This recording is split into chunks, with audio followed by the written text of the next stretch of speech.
વડાપ્રધાન તરીકે નરેન્દ્ર મોદી પુનઃ એકવાર શપથ લેતા ભરૂચ અને અંકલેશ્વરમાં ભાજપ દ્વારા ઉજવણી કરવામાં આવી હતી, જો કે તે લોકોમાં નિંદાને પાત્ર બની હતી।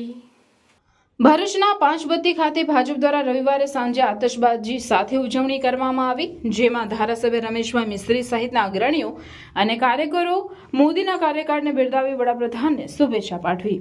આ જ રીતે અંકલેશ્વર ખાતે પણ ભાજપ દ્વારા ઉજવણી કરવામાં આવી હતી।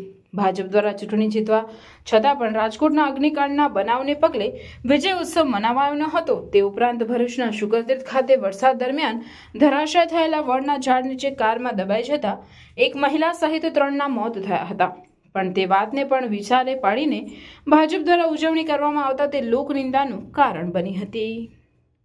જ્યારે ઘડી આવી છે માનનીય વડાપ્રધાન શ્રી નરેન્દ્રભાઈ મોદીજી સતત ત્રીજી વખત વડાપ્રધાન બની રહ્યા છે, ત્યારે અમે સૌ ભારતીય જનતા પાર્ટીના કાર્યકર્તાઓ તેમજ ચૂંટાયેલા સભ્યશ્રીઓ નરેન્દ્રભાઈ મોદીજીને ખૂબ ખૂબ અભિનંદન પાઠવીએ છીએ, તેમજ એમનું ખૂબ ખૂબ સ્વાગત કરીએ છીએ।